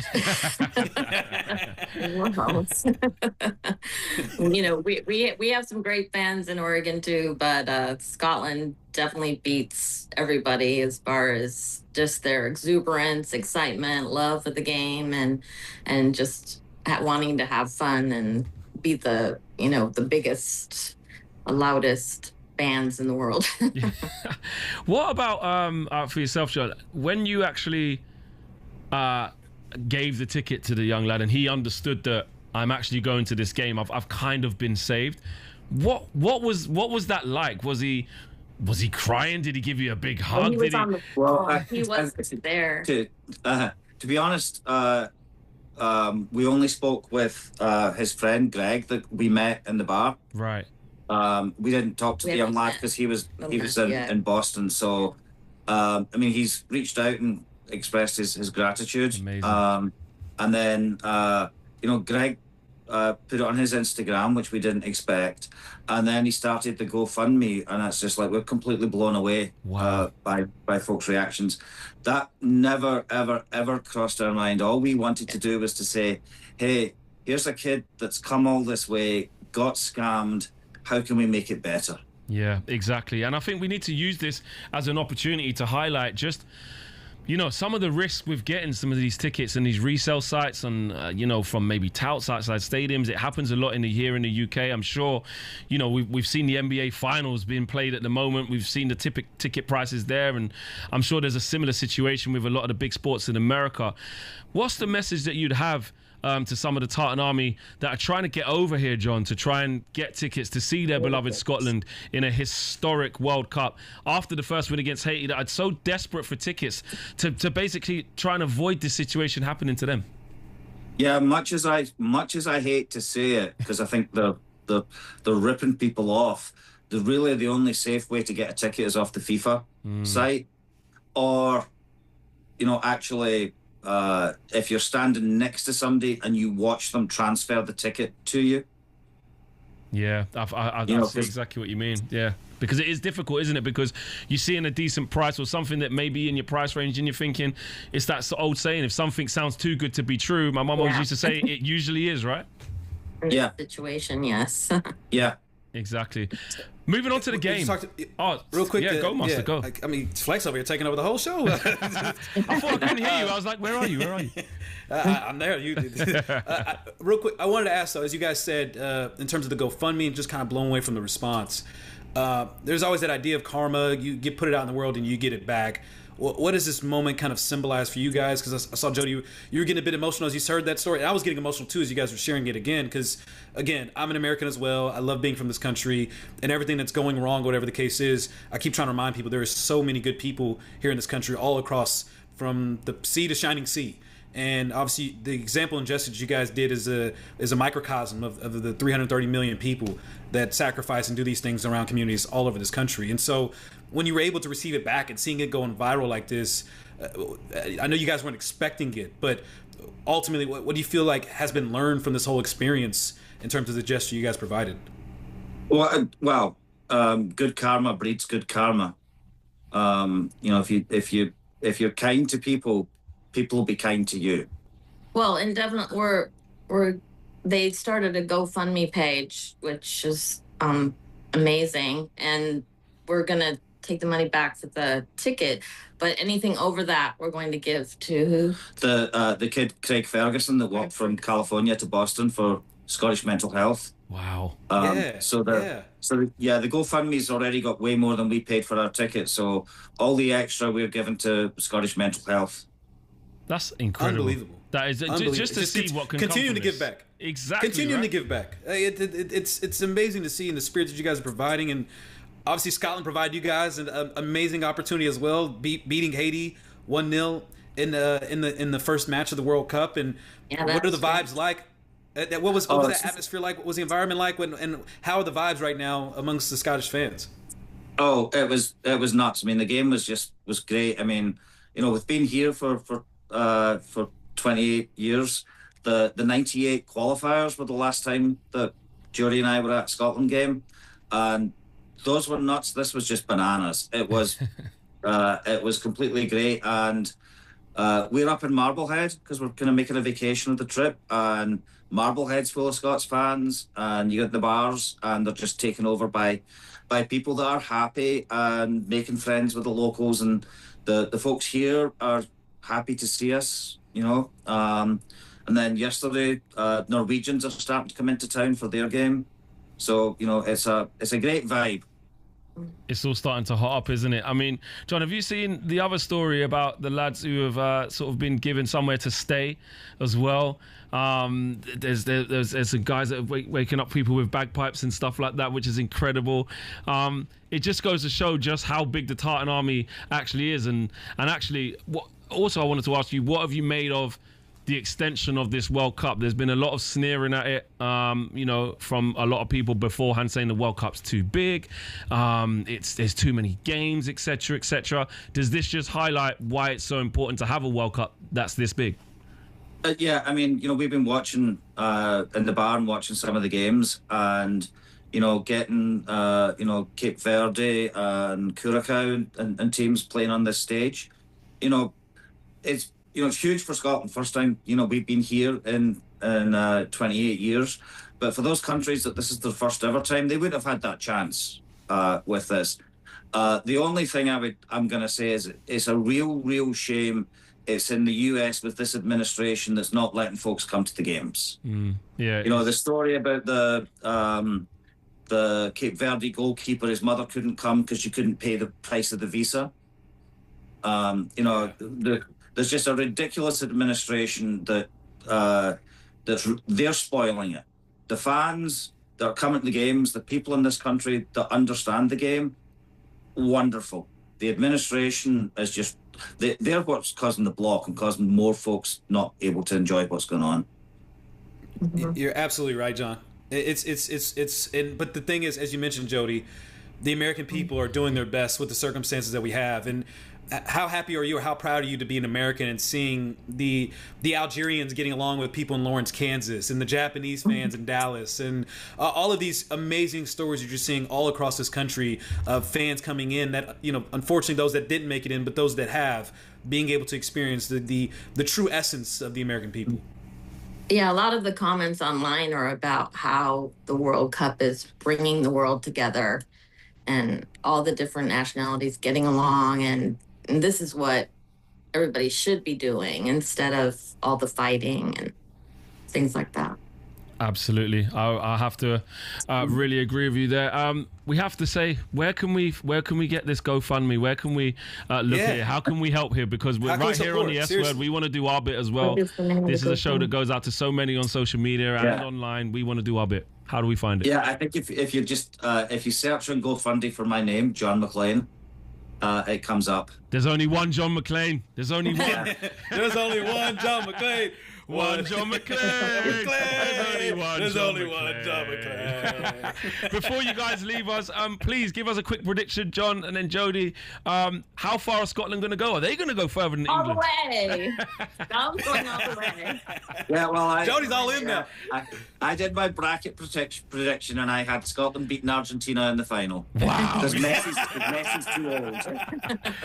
That's exactly what we like. I love it. We love that. Nice, measured. We got to have you guys back on. The vibes, the atmosphere. You guys are truly embodiment of what has made this World Cup, in spite of all the issues, the resilience and the beauty of the people that live here, the people that are part of this. You guys embody that, and I'm so happy that you guys are able to come on the show.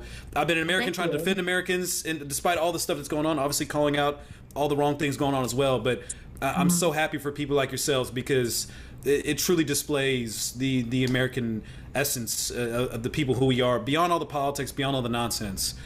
We are good people. Thank you. Thank you for having us on. Yeah. Absolutely. You two are massive heroes. Enjoy the rest of the World Cup and enjoy, hopefully, Scotland going as far as they can. John and Jody McLeod, absolute legends, man. Absolute legends. Playing. I mean, that was incredible to hear from them firsthand about, what that journey was like, and you just knew there was going to be two amazing people at the end of such a good deed, right? Man. As they were explaining the whole story, I'm glad they didn't cut to me, because my eyes were getting watery, man. It's every time I see those stories, man. Yeah, man. But again, man, like, obviously there's conflict that exists, and you're kind of convoluted in terms of your thoughts of this country right now and stuff. But it always comes down to the people, man. And it always does. People here are just the people here, man. I've met amazing people all across this country in every single state, and John and Jody MacLean are two people that are a microcosm of, more often than not, what I experience in this country. 100%, and I echo that as well. Every time I've been to the States, you bump into anybody from any walk, they're so friendly. Where are you from? You from London? That's it. You know how it is, and it's like, it's just so incredible. And actually, and even bigger than that as well, is like, look what football does, bro. Like, I remember the lead up to the Qatar World Cup. When you get there, you're partying with the Americans, you're partying with the Saudis. They were taking over the Moroccans. I was Moroccan. I was Ghanaian. I was Mexican. I was with all of them. I was with all of them, and that's what the true essence of the World Cup is about, despite sort of geopolitical stuff that may be going on. So it's been absolutely fantastic. Right, that was Fan Appreciation Society. Coming up in the final section of the show, we'll be speaking to Felipe Cardenas as well.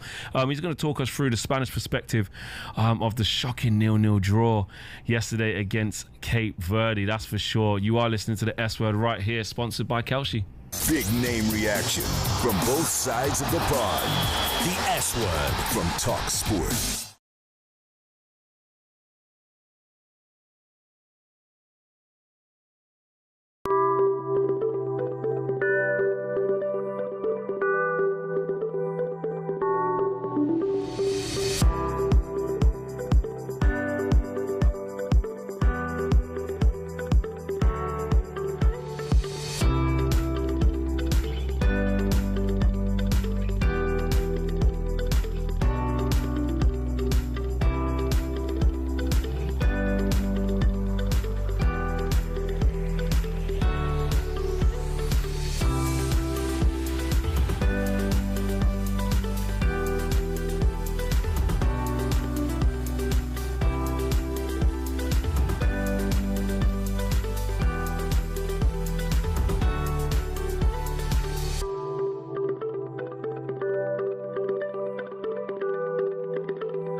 show for people who love football in North America.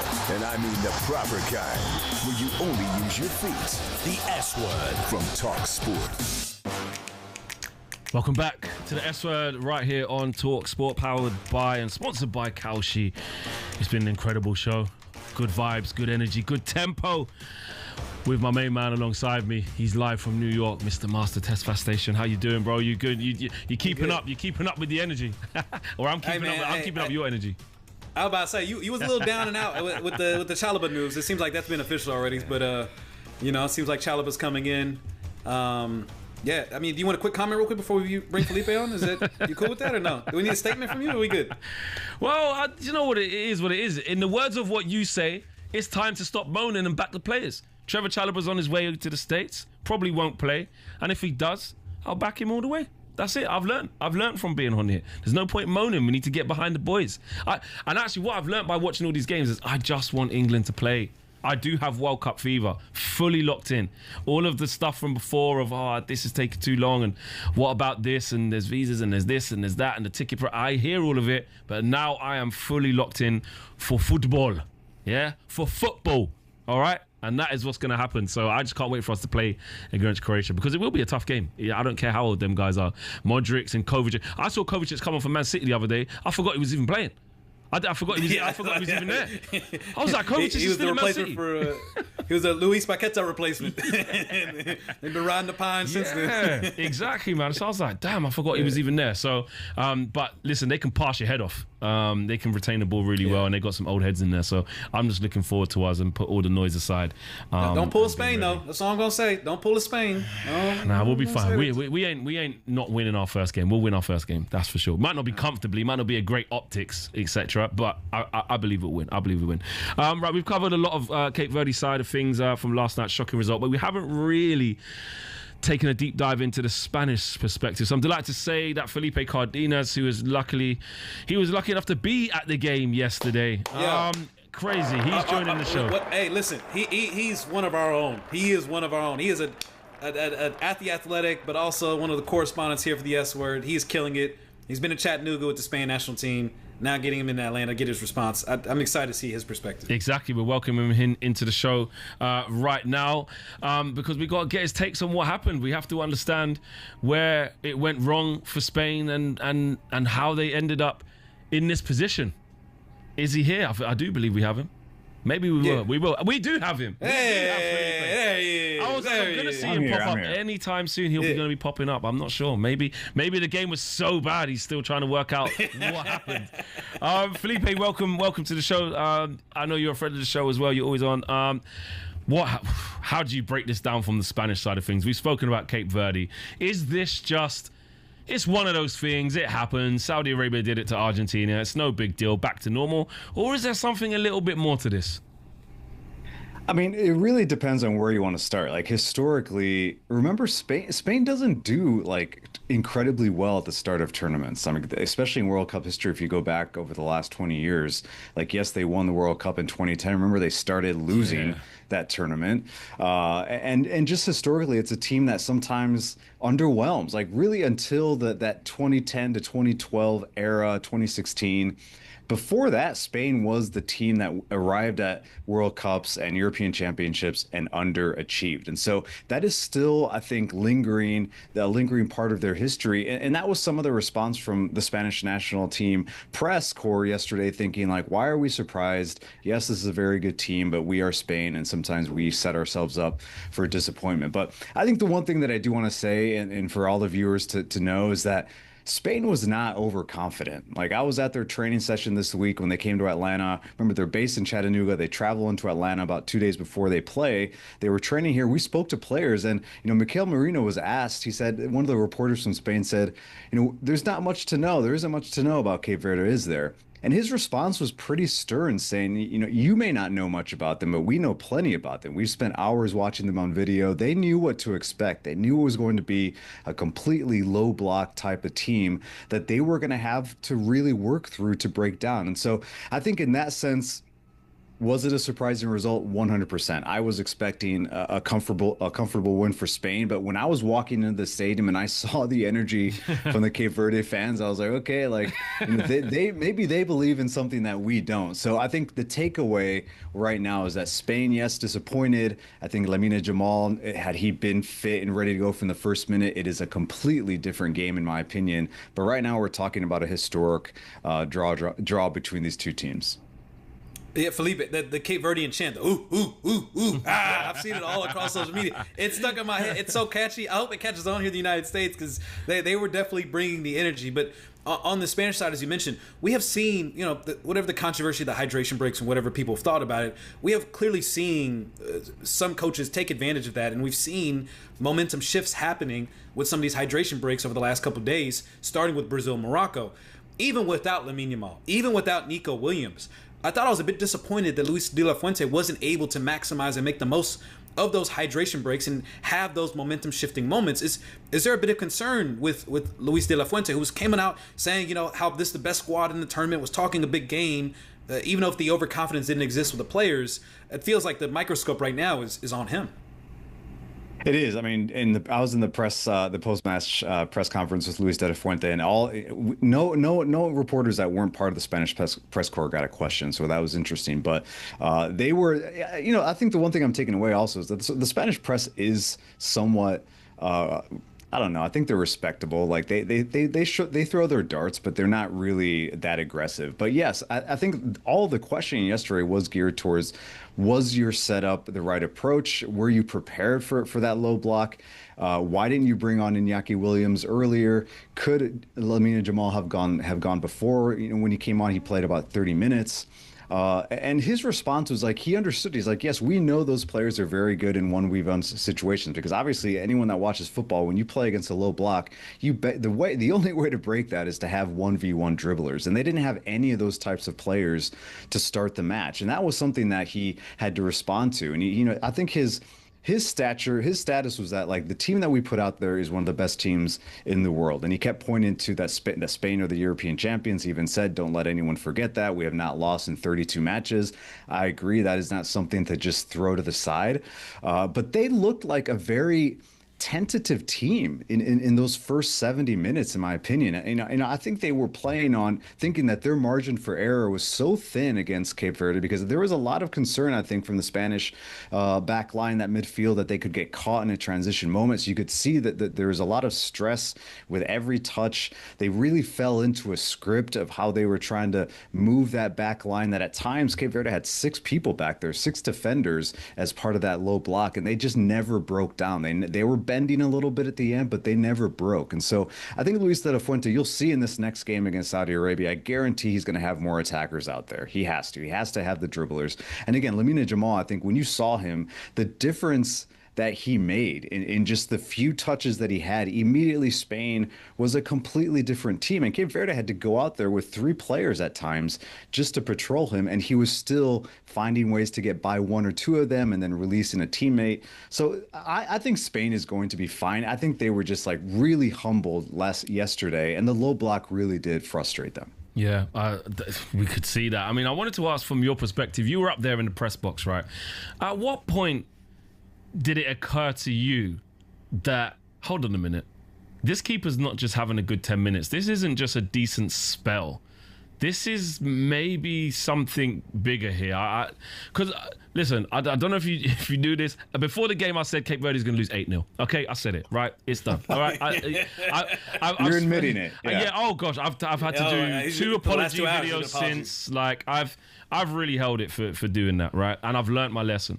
Obviously, you are way more knowledgeable and would not predict something so stupid. But even for yourself, you spent the time around the camp. At what point in the stadium, like what moment was it? Was it when, I think, Orazabal hit the crossbar when he should have scored? Like, when did the penny drop, when you went, actually, something's happening here? Yeah, I mean, that was Ferran Torres who hit the bar. Sorry, Ferran Torres, yeah.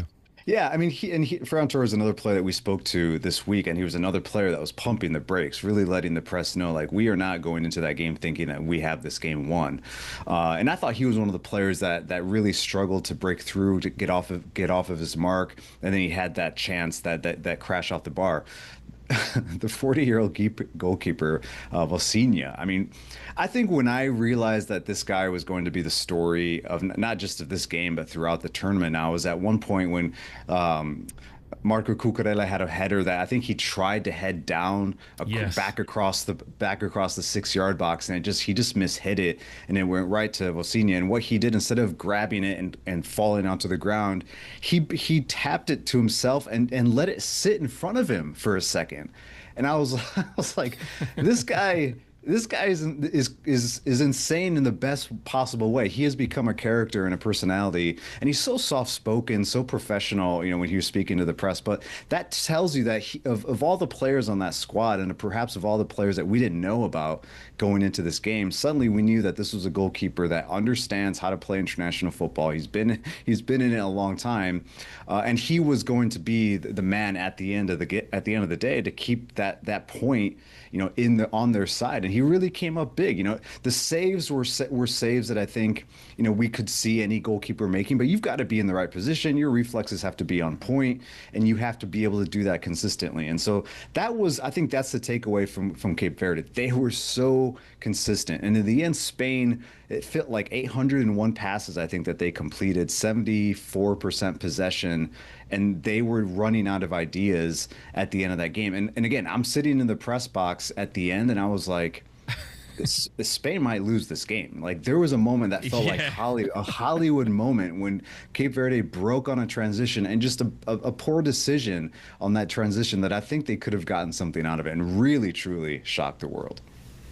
Yeah, Felipe, I completely agree with you. And I think Cape Verde's performance is kind of a microcosm of the start of this tournament so far, where, a lot of people were really critical of this expanded format, 48 nations. We're going to find good games in the group stage. But so far, the underdogs are putting up a good fight. And it's made so far, Felipe, for a very interesting and compelling tournament.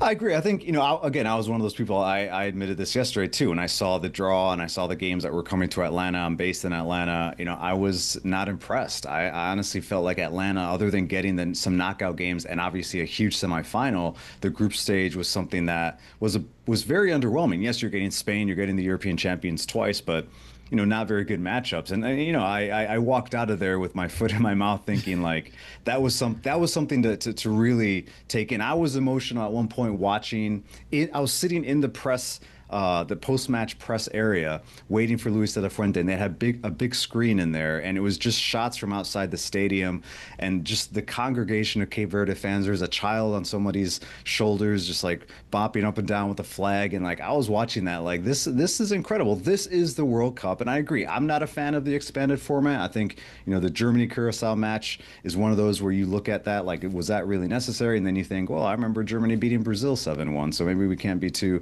harsh on Curacao.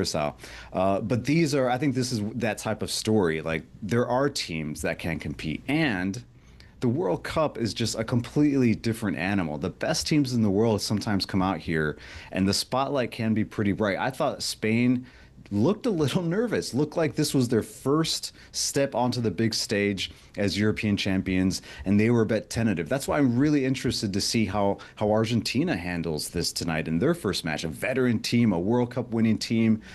Can they come out and really manage that pressure that is surrounding all the big nations at this World Cup? Felipe.